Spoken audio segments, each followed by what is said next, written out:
펭수의 세계관에 어긋나는 거죠. 왜 남자냐 여자냐가 왜 궁금하죠? 요즘 펭수 인기가 하루가 다르게 치솟고 있습니다. 진짜 너나 할 것 없이 펭수를 이용하고 활용하고 있는데요. 사실 저는 그래서 펭수 얘기를 좀 하고 싶지 않았어요. 그런데 구독자 여러분께서 요청을 많이 하셨잖아요. 그래서 이제 펭수 얘기를 지상파 출연한 거 위주로 하려고 합니다. 펭수가 4월에 출발했다고 하는데 5월에 10,000명 돌파하는 영상을 찍었죠. 그리고 8월 정도에 한 20,000명? 그리고 이제 9월에 그 EBS 육상대회 일명 26대라고 하죠. 그 영상이 화제가 되면서 구독자 수가 확 늘기 시작했고, 그리고 11월 중순에 제가 봤을 때 한 70만 정도였는데 지금 이제 벌써 한 2주 사이에 100만을 바라보고 있더라고요. 엄청난 속도, 가속도가 붙었어요.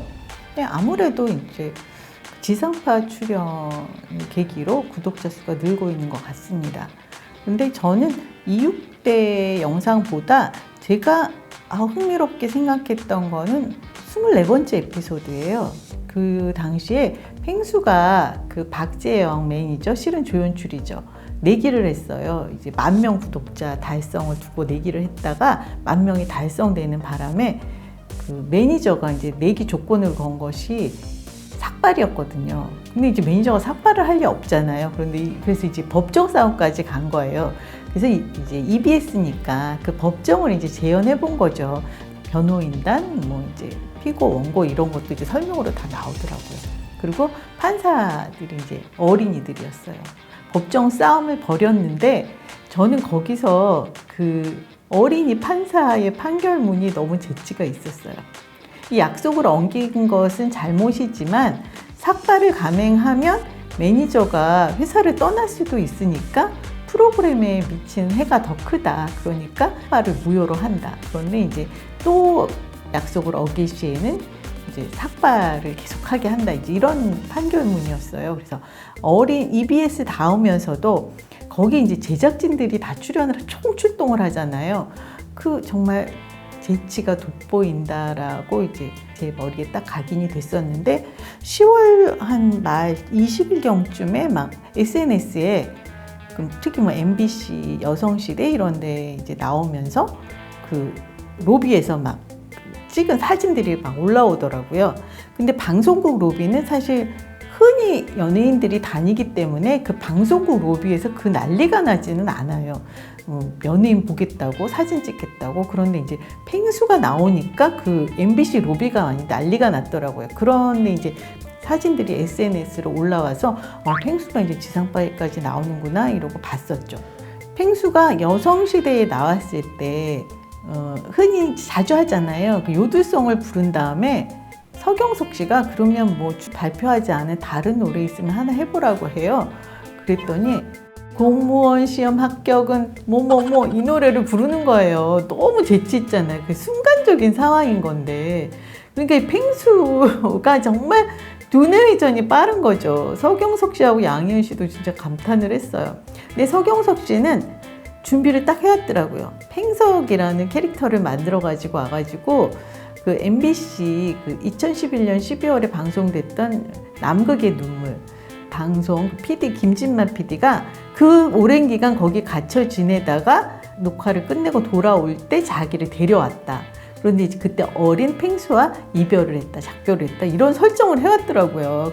그 서경석 씨 개인 채널 서경석 TV에는 김진만 PD가 인터뷰도 했더라고요.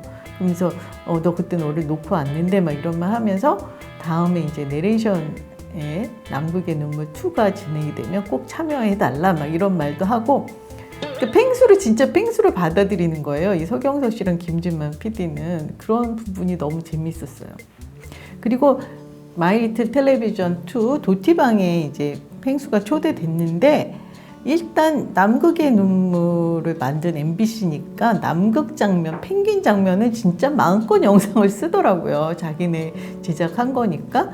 그리고 이제 보통은 이제 보통 의자에 앉히는데 큰 의자도 마련해 두고 배려가 돋보였습니다.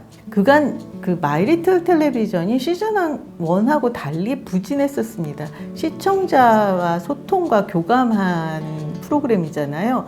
근데 이 펭수가 나옴으로써 그 묘미가 잘 살아난 거예요. 그래서 계속 그 이제 네티즌들하고 계속 소통하면서 방송을 하고 있었는데, 등은 누가 긁어주나요? 하고 이제 시청자가 질문을 띄우면 바로 펭수가 매니저 막 이렇게 부르고, 이런 재미있는 장면들이 많이 연출됐었어요. 도티가 헤드셋 좋다고 하니까 브랜드가 김명중이라고 하잖아요. 이제 그 김명중 EBS 사장님은 펭수 덕에 정말 이름을 널리 알렸습니다. 그래서 이제 그 안에서 또 질문이 이제 나왔어요. 시청자가 올린 질문. EBS 김명중 대 MBC 최승호 선택해봐라. 좌중이 약간 긴장감이 돌았습니다. 그런데 펭수가 최승호가 누구야? 이렇게 묻는 거예요. 그 되게 탄산수잖아요. 직장 다니는 사람들은 다 느끼는 그 통쾌함. 그래서 이제 뽀로로가 초통령이라면 이런 것 때문에 펭수는 직통령이 된 것 같아요. 사실은 그 펭수는 초등학생 중에서 고학년을 위해서 만들어진 캐릭터라고 하는데, 정작 어른들이 뭔가 이 삶에 지치고 피폐해진 어른들이 더 좋아하게 된 것 같습니다. 그리고 JTBC 아는 형님에도 나왔어요. 시청자들은 아는 형님이 이제 그 교실에 초대돼서 그 아는 형님 멤버들하고 뭔가 옥신각신 이야기를 주고받는 줄 알았더니, 방과후 대기실이라는 코너를 새로 만들어서 거기에서 이제 신동하고 한강희하고 같이 이야기를 주고받았는데, 그냥 내용 자체는 지금까지 이제 라디오라든지 마이리틀 텔레비전 여러 군데에서 나왔던 내용이었어요. 별게 없었는데 시청자들은 불만이 많았죠. 뭔가 펭수를 이용한 것 같다 이런 얘기들이 있었는데, 사실 그 아는 형님 제작진이 황금어장 제작진이거든요. 그때 이제 무릎팍도사하고 라디오스타가 나뉘어져 있었잖아요. 라디오스타 5분 정도 방송한 적도 있고, 그런 개념으로 가볍게 생각한 것 같아요. 펭수는 이제 그런 이제 번외 같은 느낌으로 초대했는데 시청자의 정서에는 맞지 않았던 거죠. 그리고 JTBC가 또 한 번 이제 실수를 합니다. 안타깝게도. 펭수가 외교부 청사를 방문했다는 건 이제 많은 분들이 아시잖아요. 근데 바른미래당의 정병국 의원이 그 출입 절차에 문제 제기를 하면서 이 사건이 이제 뉴스룸에도 보도가 된 거예요. 그런데 그 뉴스를 전하는 박성태 기자는 펭수를 펭수로 인지하고 굉장히 진지하게 얘기를 했어요. 그런데 앵커이신 손석희 씨가 그러니까 주민등록 번호가 뒷자리가 1로 시작한다는 거죠? 라고 말씀을 하시는 바람에 눈치 챙겨라는 이제 네티즌의 댓글들이 쏟아졌죠. 이 눈치 챙겨는 이육대 때 나온 말이에요. 근데 저는 사실 이육대가 그다지 재미있지가 않았던 것이, 제가 거기 나오는 번개맨이라든지 뿡뿡이라든지 이런 캐릭터를 하나도 몰라요. 제 아이들이 그 시대에 자란 것이 아니거든요. 그러니까 거기서 이제 캐릭터들을 알아야 재미있잖아요. 아육대에서 그 나오는 인물들을 알아야 재미있는 것처럼. 그랬는데 그 순간에도 눈치 챙겨는 웃긴다 이렇게 생각했거든요. 그래서 이제 눈치 챙겨가 완전히 명언이 됐죠. 보건복지부에서 펭수에게 선물을 줬어요. 가족을 만들어 주듯이 그 엄마, 아빠 그리고 이제 자녀들 이렇게 4가족 형태로 선물을 준 거예요. 보건복지부가 지금 정말 여러 가족 형태가 있는데 꼭 그 4가족이 정상 가족이냐 그렇게 보여주는 것도 시대에 안 맞는다는 생각이 들었거든요. 펭수의 세계관에 어긋나는 거죠. 뭔가 열린 시선을 갖지 못하는 거, 왜 남자냐 여자냐가 왜 궁금하죠? 그 정말 평균적인 젠더 감성을 가지려고 펭수와 펭수 제작진은 노력해 왔는데 그걸 자꾸만 무너뜨리려고 하는 그 시도들이 많은 분들이 언짢아 하고 있죠. 좀 열린 마음으로 펭수에 대해서 얘기를 하려면 펭수에 대해서 좀 공부를 해야 되겠죠. 근데 저도 펭수에 대해서 잘 알지는 못해요. 그 펭수 영상을 저는 다 보진 않았거든요. 근데 우리 작가님이 추천하셨는데 그 펭수 그 몰래카메라가 있었대요. 그래가지고 펭수가 어떤 어린 아이를 속이는 그런 몰래카메라가 있었다는데 그 펭수가 어린아이 눈에만 보이는 거다 하니까 펭수가 뭔가 깨트려도 어린아이가 그 펭수가 했다고 말하지 못하고 이런 것도 너무 재미있었다고 해서 바로 저는 이제 찾아보려고 합니다.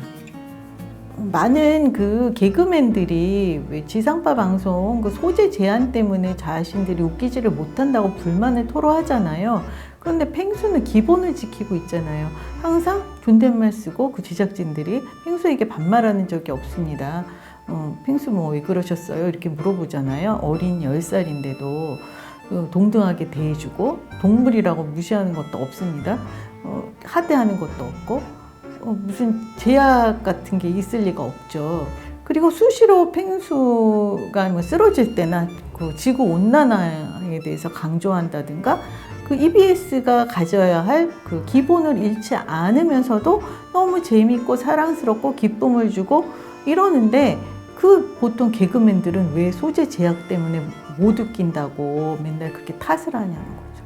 이 사람들이 소재로 삼는 거는 노약자, 여자, 약자, 어린이, 또 뭔가 몸이 불편한 사람 이런 사람들을 소재로 삼고 싶어서 안달들을 하는 건데 펭수 그러는 거 봤어요? 펭수 보고 개그맨들 반성하세요.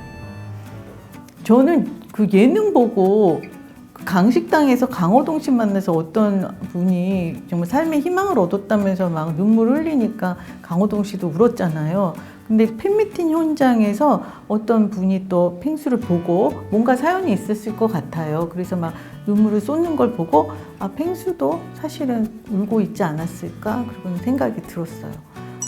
뭔가 이런 교감이 이루어진다는 것은 참 희망적인 일이죠. 10살의 시선과 10살의 마음으로 세상을 바라보는 펭수의 명언은 세상에 친구는 많고 지구는 넓다. 여러분이 사랑하는 사람을 만나라. 저는 진짜 명언이라고 생각합니다. 사랑하는 사람만 보고 살아도 참 짧은 세상이에요. 보기 싫은 사람은 안 보고 살았으면 좋겠습니다. 제가 좀 마음이 힘들 때 요즘 손녀가 막 졸고 막 웃고 이런 영상을 많이 보고 좀 위안을 얻었었는데 펭수를 봐도 그런 위안을 얻게 되더라고요. 저도 그런데 젊은 분들은 진짜 많은 위안을 받을 것 같고 펭수라는 진짜 역사에 기록될 만한 그런 캐릭터의 탄생 EBS 축하드립니다.